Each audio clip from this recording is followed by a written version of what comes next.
Is it getting hot in here? Hi there, I'm Tom, and when I'm not melting, I write fiction under the name T.H. Willoughby. Today I am going to talk a little bit about writing when it is hot beyond belief, because, well, there's a little bit of a heatwave hitting the UK at the moment, and so that's what I've had to be doing this week. Now, some of you might be thinking, what's a British person able to tell me about hot weather? And some of you will be right. Some of you will be living in conditions that are far more extreme than the UK, but not as many as you think, because there is two facts which make heat in the UK a lot harder to deal with than heat anywhere else, or almost anywhere else. Number one is humidity, because it's so humid in the UK, the heat affects us more. The sweat doesn't evaporate from our skins as easily because the air is just so full of water it doesn't want to accept any more, which means the entire mechanism which keeps the body cool is completely worthless. Second thing is, it only gets hot in the UK for 4 to 6 weeks in a year if we're lucky, and that means that basically no residential properties and no small businesses have air conditioning. So when it does get hot, we have no way of cooling it down. We've got fans which move hot air into other pieces of hot air, which doesn't help all that much. And we've got windows we can open, which lets more hot air in, which doesn't help all that much. And that's about it.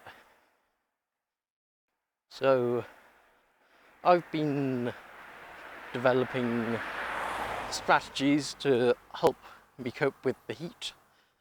It really helps when I'm writing, and it helps basically everywhere else, all the other times as well.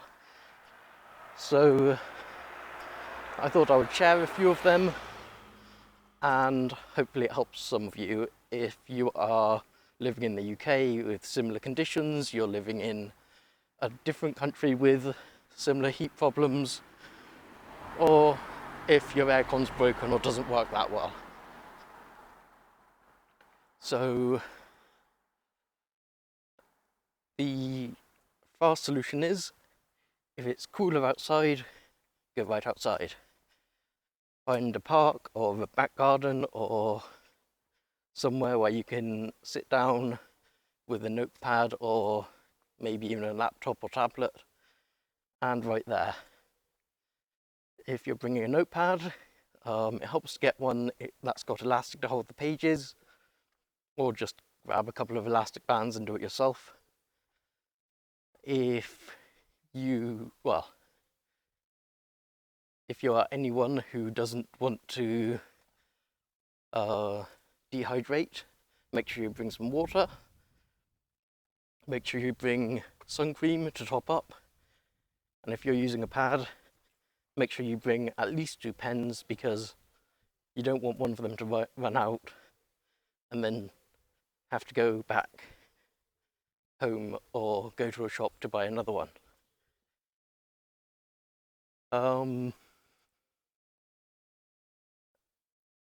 If it's not cool outside, or you don't have the ability to go out and write, then another thing that you can do is get a 2-litre bottle of water, tip some out so it's about 3/4 full, and throw it in the freezer.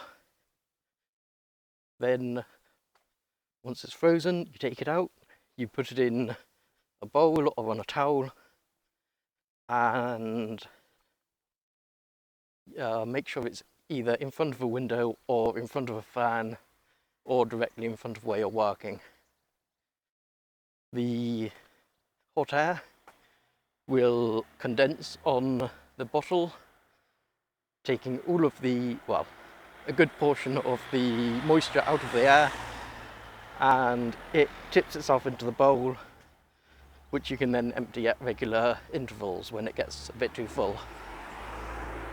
You don't want to leave the water in the bowl because otherwise it'll just evaporate straight back into the air, which, although it is still taking heat out of the air when it does that, I don't know particularly well if you are just about to go to bed. Not so much a writing one, but it can be used for writing. Stick a pint of water in the fridge and drink it fairly quickly once it's cool, and the water will, or the cold water will cool your body temperature, and I find this is usually enough to help me at least stay cool enough until I fall asleep. And if I time it right, by the time that wears off, the room has cooled down a bit because the night is a bit cooler than the day.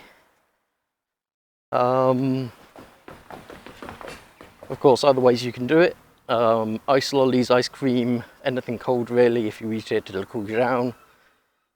But that's kind of, can't be used all day long.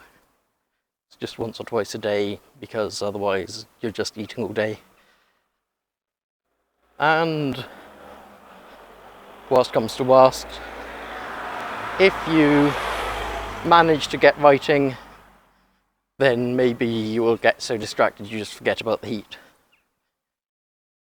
So anyway, hopefully some of that's been helpful to you. This week has been a bit of a mixed bag with regards to writing. I've got all the odd jobs done on my fast novel, which I'm currently editing, and I've estimated I've got about a week's worth of character arc stuff to put in.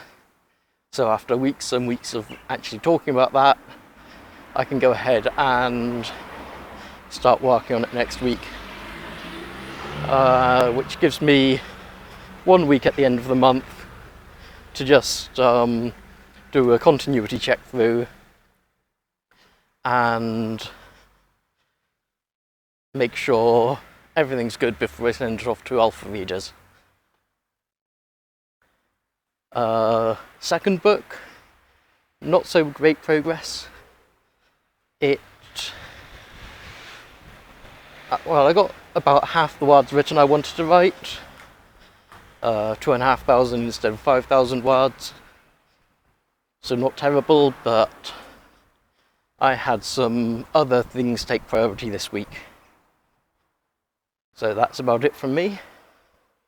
I hope you found some of this useful, and until next time, have a great day.